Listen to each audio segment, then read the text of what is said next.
कक्षा 8वीं के सामान्य विज्ञान में विद्युत घंटी की रचना के बारे में देख रहे हैं। देखो यहाँ पर हमारे घर में भी देखो विद्युत घंटी होती है। विद्युत घंटी की रचना हम लोग देखेंगे। यदि विद्युत घंटी को हम लोग खोल के देखते हैं तो इस प्रकार देखो आकृति में हम लोगों को दिखाई देता है, दिखता है कब। विद्युत घंटी का सबसे बाह्य आवरण यदि हम लोग निकालते हैं तो हमें विद्युत चुंबक का, देखो यहाँ पर ये विद्युत चुंबक लगा हुआ है, दिख रहा है। विद्युत चुंबक हम लोग किसको बोलते हैं? जिसमें हम लोग तांबे का तार लपेट देते हैं। तो ये इस प्रकार ये विद्युत चुंबक हम लोगों को दिखाई दे रहा है। तो ये घंटी का कार्य कैसे चलता है इसको देखेंगे। तांबे की एक तार देखो यहाँ पर लगी हुई है। हाँ, ये तांबे की तार जो है लोहे के टुकड़े पर जो है बार बार लपेटी गई है। ये कुंडल विद्युत चुंबक के रूप में कार्य करता है। यह कुंडल जब हम लोग विद्युत चुंबक के रूप में कार्य करता है तो देखो यहाँ पर एक लोहे की पट्टी दी गई है, दिख रही है लोहे की पट्टी। इस लोहे की पट्टी के ऊपर एक मुंगरी है, देखो दिख रहा है। ये लोहे की पट्टी के ऊपर मुंगरी दिखाई दे रही है। ये मुंगरी के साथ विद्युत चुंबक जुड़ा हुआ है, देखो इस प्रकार यहाँ से ऐसे ये विद्युत चुंबक है और ये विद्युत चुंबक जो है लोहे की पट्टी से मुंगरी से जुड़ा हुआ है। जैसे हम लोग अब यहाँ पर है, ये जो लोहे की पट्टी होती है यहाँ पर देखो एक संपर्क स्क्रू दिख रहा है। ये संपर्क स्क्रू के बीच में देखो यहाँ पर जगह है। जब तक ये संपर्क स्क्रू से जुड़ेगा नहीं तब तक कार्य नहीं होगा।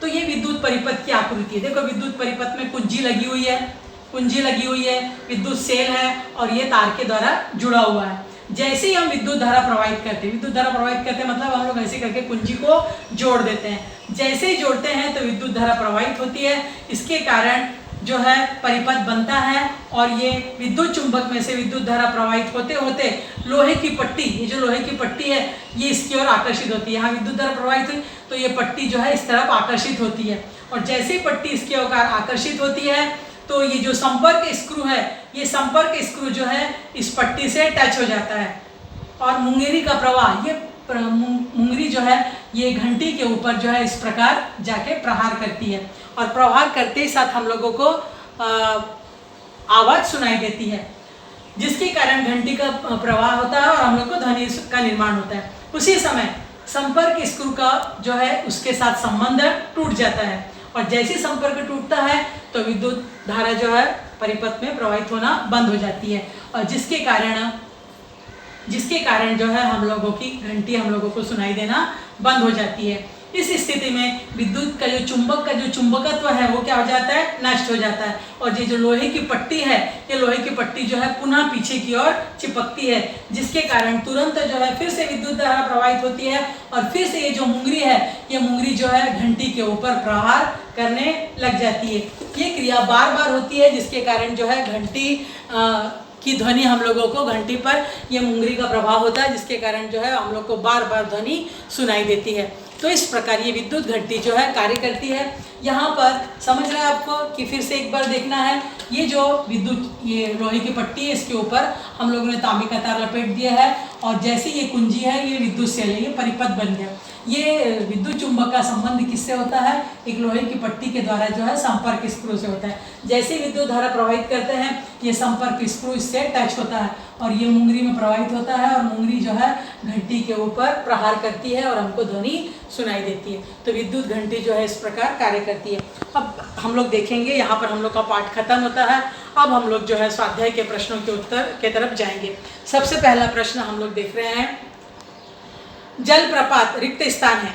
जल प्रपात का पानी ऊंचे स्तर से नीचे की ओर गिरता है, इसका कारण क्या है? गुरुत्वाकर्षण। फिर दूसरा प्रश्न है, किसी एक परित में इलेक्ट्रॉन कम विभव वाले विद्युत से अधिक विभव वाले विद्युत की ओर प्रवाहित होते हैं। फिर तीसरा प्रश्न है, विद्युत सेल का धनाग्र और ऋणाग्र विद्युत स्थित विभव के अंतर के को हम लोग सेल का विभवांतर कहते हैं। फिर चौथा प्रश्न दिया है, 1.5 वोल्ट वाले विभवांतर में 3 विद्युत सेलों की बैटरी जोड़ी गई है। मैंने बताया था 1.5 वाले में यदि 3 जोड़े गए हैं तो जोड़ेंगे हम लोग तीनों को तो क्या होगा? 3 और 4 4, तो 4.5 वोल्ट का विभवांतर प्राप्त होगा। फिर उसके बाद पांचवा प्रश्न है, किसी विद्युत वाहक तार से प्रवाहित होने वाली विद्युत धारा तार के चारों ओर चुंबकत्व का निर्माण करती है। इस प्रकार ये रिक्त स्थान हो गया। उसके बाद प्रश्न दिया है, 3 शुष्क विद्युत सेलों को सुचालक तारों से जोड़कर बैटरी बनाओ।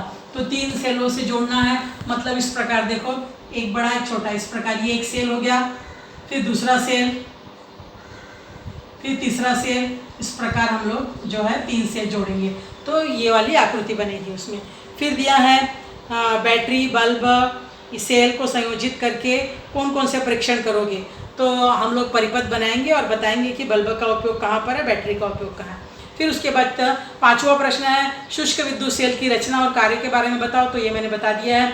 फिर 6वां प्रश्न है विद्युत घंटी की रचना और कार्य के बारे में बताओ, तो ये भी हो गया। अब चौथा प्रश्न देखो, प्रश्न 2 वोल्ट विभवांतर वाले।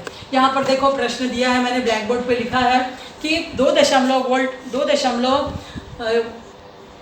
प्रत्येक 2 वोल्ट विभवांतर वाले विद्युत सेल नीचे दिए गए हैं। इसके अनुसार बैटरी के स्वरूप में जोड़े गए हो तो उस बैटरी का कुल विभवांतर ज्ञात करो। ऐसा चौथा प्रश्न हमारे पुस्तक में दिया गया है और इस पुस्तक के सबसे नीचे में 1 और 2 ऐसे 2 बना हुआ है हम लोग को, तो उसको हम लोग को हल करना है कि बैटरी का कुल विभवांतर कितना होगा।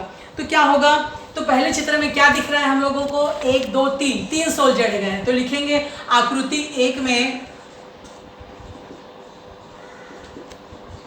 3 सेल श्रेणी क्रम में जोड़े गए हैं।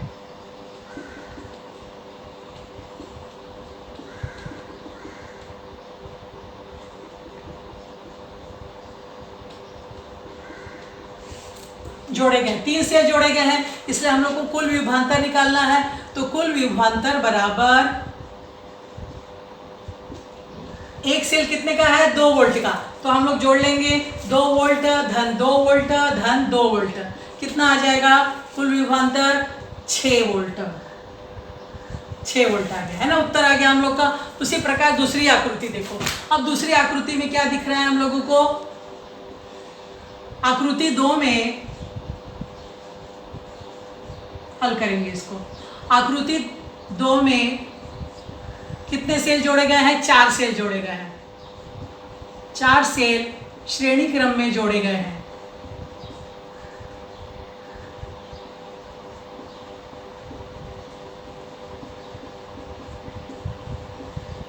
इसलिए कुल विभवांतर कितना होगा, अब एक सेल का विभवांतर कितना है, 2 वोल्ट, तो 4 है, 2 2 2 2, तो 2 वोल्ट धन 2 वोल्ट धन 2 वोल्ट धन 2 वोल्ट बराबर कितना होगा, 8 वोल्ट। तो इस प्रकार हम लोग को दोनों आकृति का आंसर मिल गया। पहले आकृति में 6 वोल्ट का विभवांतर मिला और दूसरी आकृति में 8 वोल्ट का विभवांतर हम लोगों को 8 वोल्ट का विभवांतर प्राप्त हुआ। इस प्रकार हम लोग का चौथा पाठ स्वाध्याय के सहित खत्म हुआ। आप लोग प्रश्नों के उत्तर लिखेंगे और इसके उत्तर लिख के मुझे बताएंगे, बार बार वीडियो देखेंगे और पाठ को समझेंगे।